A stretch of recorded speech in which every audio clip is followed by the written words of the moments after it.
بسم اللہ الرحمن الرحیم۔ کیا آپ تمام بیماریوں سے دور ہونا چاہتے ہیں؟ کیا آپ چاہتے ہیں کہ آپ کے گھر میں جتنی بھی بیماری سب دور ہو جائے؟ کیا آپ چاہتے ہیں کہ آپ کے گھر میں جتنی بھی پریشانیاں ہیں، کسی بھی چیز میں رکاوٹ ہو رہی ہے، کوئی بھی چیز آپ کرنا چاہتے ہیں وہ نہیں ہو پا رہی؟ کیا آپ چاہتے ہیں کہ آپ کے گھر سے تمام برائیاں دور ہو جائیں؟ کون ایسا نہیں چاہے گا کہ اس کے گھر سے تمام پریشانیاں برائیاں دور ہو جائیں؟ اگر آپ چاہتے کہ آپ کے سارے غم دور ہو جائیں تو سب سے پہلے اگر آپ ہمارے چینل پہ نئے ہیں تو ہمارے چینل کو سبسکرائب کر دیں، لائک کر دیں اور کمنٹ کر دیں۔ میں آپ کو ایک ایسی صورت بتاؤں گی جو آپ کی زندگی کو بدل کے رکھ دے گی، اور وہ صورت خدا تعالیٰ کے بہت نزدیک ہے۔ یا رحمانو، اے رحمت والے۔ رحمان کا لفظ رحمان سے بنا ہے، رحمت سے بنا ہے۔ اللہ کی رحمت دو طرح کی ہے، ایک عام اور دوسری خاص۔ اللہ کی عام رحمت ہر ایک کے لیے ہے، یعنی بلا مذہب کے، قید کے، خواہ مسلمان ہو یا کافر ہو، یہودی ہو یا نصرانی ہو، خدا کا دوست ہو یا دشمن، خدا کا دوست ہو یا دشمن، انسان ہو یا حیوان، درخت ہو یا پتھر، اور پھر ہر ایک پر رحمت نازل فرماتا ہے۔ مثلاً جب بارش نازل ہوتی ہے تو وہ ہر امیر، غریب، نیک و بد کی کھیت پر پڑتی ہے، یعنی وہ ہر ایک کے لیے یکساں ہوتی ہے۔ اس طرح ہر ایک پر رحمت کرنے کے اعتبار سے اللہ کو رحمان کہا جاتا ہے۔ اللہ کی ہر یہ پریشانی اتنی وسعت والی ہے کہ زندگی میں قدم قدم پر وہ انسان پر رحمت نازل کرتا ہے، تب یہ زندگی کا سفر پورا ہوتا ہے۔ اس لیے اللہ تعالیٰ کو اس صفت کے ذریعے سے پکارنے سے اللہ تعالیٰ اپنی رحمت کے دروازے کھول دیتا ہے، اور وہ ہر چیز دیتا ہے جس کی ہماری زندگی میں ضرورت درپیش ہوتی ہے۔ اور ایک ہوتی ہے اللہ تعالیٰ کی خاص رحمت جو کسی خاص بندوں پر نازل ہوتی ہے، جو خدا تعالیٰ کے بہت نزدیک ہوتے ہیں، جو اللہ تعالیٰ سے ہم کلام ہوتے ہیں، اللہ تعالیٰ سے بات کرتے ہیں، خدا تعالیٰ کے بہت قریب ہوتے ہیں، ہر چیز کو دیکھتے ہیں، صبر کرتے ہیں۔ اللہ تعالیٰ جتنی بھی پریشانیاں ان پر نازل فرماتا ہے وہ ان پر صبر کرتے ہیں۔ اور اس کی سب سے بڑی مثال ہمارے پیارے نبی حضرت محمد صلی اللہ علیہ وسلم، سرکار دو جہاں، رحمت للعالمین۔ اتنے پیارے پیارے لقب انہیں ملے۔ وہ اللہ تعالیٰ کے سب سے خاص بندے تھے جن پر اللہ تعالیٰ نے اپنی رحمت نازل فرمائی۔ اللہ تعالیٰ ان پر کوئی آزمائش دیتا تو وہ صبر کرتے، اور اس صبر کا پھل اتنا میٹھا ہوتا کہ دیکھنے والے حیران رہ جاتے۔ آپ صلی اللہ علیہ وسلم پر یہودی یقین نہیں کرتے تھے، پر اپنی امانت آپ صلی اللہ علیہ وسلم کے پاس ہی چھوڑ کے جاتے تھے۔ تو اس کا کیا مطلب ہے؟ یعنی کہ وہ آپ صلی اللہ علیہ وسلم کو مانتے تک نہ تھے، پر جب امانت رکھوانے کی بات آتی تھی تو ہمارے پیارے نبی کریم صلی اللہ علیہ وسلم کے پاس رکھواتے تھے۔ یعنی کہ ان کا اس دور میں، ان کا اس جگہ میں ایک نام تھا، امین اور صدیق کے نام سے، کہ آپ صلی اللہ علیہ وسلم امانت میں کبھی خیانت نہ کرتے۔ وہ لوگوں کو اسلام کی دعوت دیتے، ان کو اسلام کی طرف راغب کرتے، کیونکہ ہمارے خدا تعالیٰ نے انہیں اسی کام کے لیے بھیجا تھا۔ ان پر کتنا ظلم ہوتا تھا، کتنا تشدد ہوتا تھا، پھر بھی وہ صبر کرتے تھے، اور ان کا صبر کا پھل جنت کی صورت میں ملا۔ جنت کی صورت میں ملا کہ وہ جنت کے حقدار ہیں۔ کسی چیز کا حساب کتاب دیے بغیر وہ جنت میں جائیں گے۔ حضرت علی المرتضیٰ کریم رضی اللہ تعالیٰ عنہ سے روایت ہے کہ نبی کریم صلی اللہ علیہ وسلم نے ارشاد فرمایا، ہر چیز کی ایک زینت ہے، ہر چیز کی ایک زینت ہے، اور قرآن کی زینت سورۃ رحمان ہے۔ ہر چیز کی ایک زینت ہے۔ عورت کی زینت اس کا دوپٹہ ہے، اس کا حجاب ہے۔ عورت کی زینت اس کا دوپٹہ، اس کا حجاب ہے، اور قرآن کی زینت سورۃ رحمان ہے۔ سبحان اللہ۔ مفتی احمد یار خان نعیمی رضی اللہ تعالیٰ عنہ فرماتے ہیں کہ چند وجہ سے سورۃ رحمان کو قرآن کی دلہن زینت فرمایا گیا۔ اس سورت میں اللہ تعالیٰ کی ذات و صفات کا ذکر ہے، اور ذات و صفات پر اعتقاد، یقین، ایمان کی زینت ہے۔ اس سورت میں جنت کی حوروں اور ان کے حسن و جمال اور ان کے زیورات کا ذکر ہے، اور یہ چیزیں جنت کی زینت ہے۔ اس صورت میں آیت مبارکہ فَبِأَيِّ آلَاءِ رَبِّكُمَا تُكَذِّبَانِ، فَبِأَيِّ آلَاءِ رَبِّكُمَا تُكَذِّبَانِ 31 جگہ ارشاد ہوا، اس سے صورت کی زینت زیادہ ہوگی۔ حضرت فاطمہ الزہرا رضی اللہ تعالیٰ عنہ سے روایت ہے کہ رسول کریم صلی اللہ علیہ وسلم نے فرمایا، سورہ حدید، سورہ واقعہ اور سورۃ رحمان کی تلاوت کرنے والے کو زمین و آسمان کی بادشاہت میں جنت الفردوس کا مقیم پکارا جائے گا۔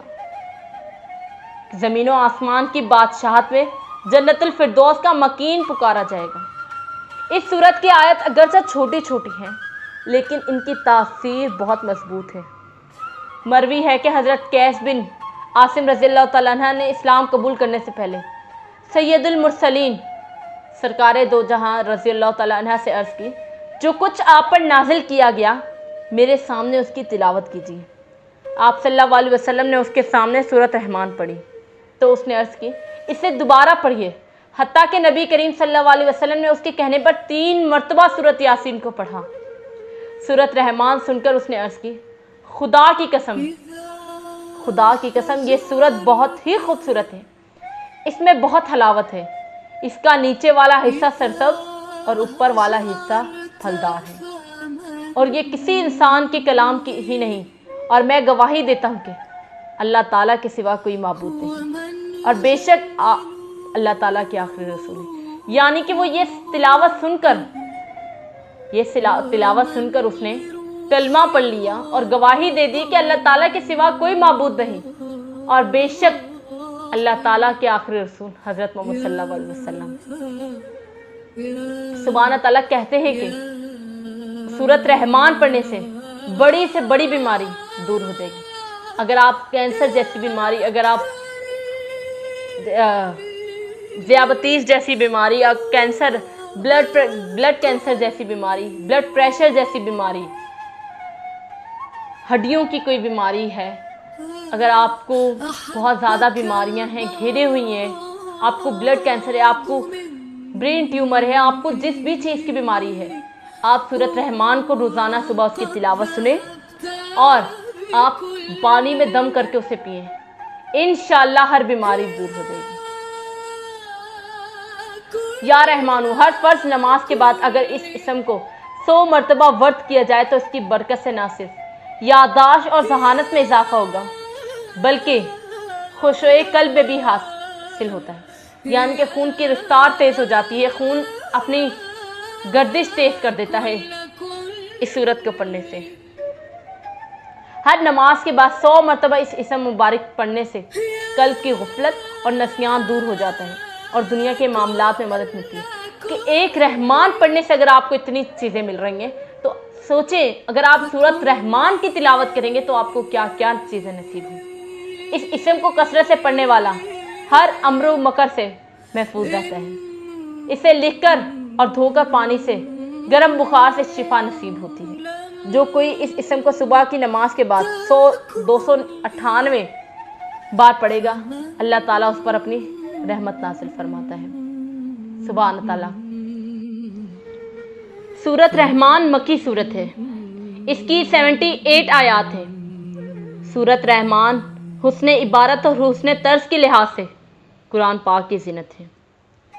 تفسیر ابن کثیر میں لکھا ہے کہ یہ سورت اپنے حسن عبارت اور عمدہ طرز ادائیگی میں دلہن کی طرح آراستہ اور پیراستہ مزین ہے۔ حضرت جابر بیان کرتے ہیں کہ رسول اللہ صلی اللہ علیہ وسلم اپنے اصحاب کے پاس گئے اور ان کے سامنے اول سے آخر تک سورۃ رحمان پڑھی۔ صحابہ کرام رضی اللہ تعالیٰ عنہ خاموش رہے۔ آپ صلی اللہ علیہ وسلم نے فرمایا، جس رات میں میری جنات سے ملاقات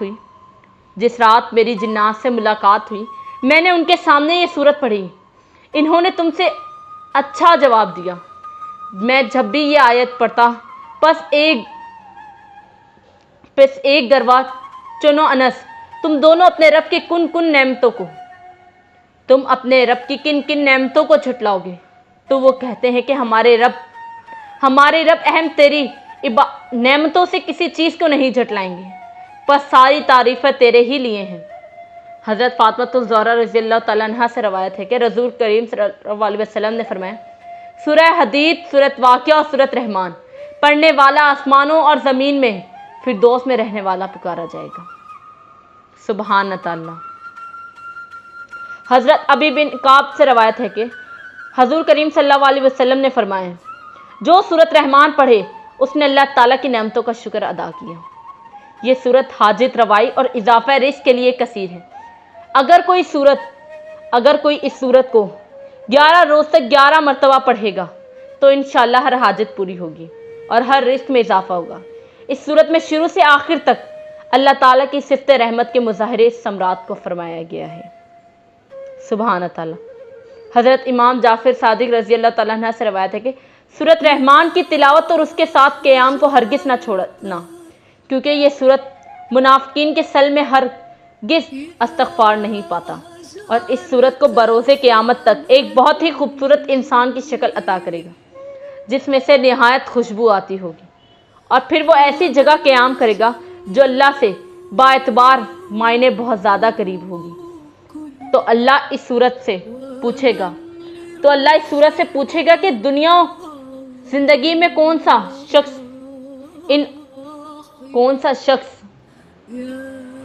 سا شخص تیرے مضامین کے ساتھ قیام پذیر ہوتا ہے اور تیری تلاوت کرتا ہے، تو وہ سورت جواب میں کہے گا کہ پروردگار، فلاں فلاں شخص اس سورت کو ان افراد کے چہرے چمکنے لگیں گے، فلاں فلاں شخص اس سورت کو پڑھتا ہے، اس وقت اس افراد کے چہرے چمکنے لگیں گے، اور یہ ہے خدا کی فضل، تو اس شخص کی بخشش ہوگی، وہ ہر بیماری سے دور ہوگا، وہ ہر مصیبت سے دور ہوگا، اور اس سے بڑی اور کیا فضیلت ہمیں چاہیے۔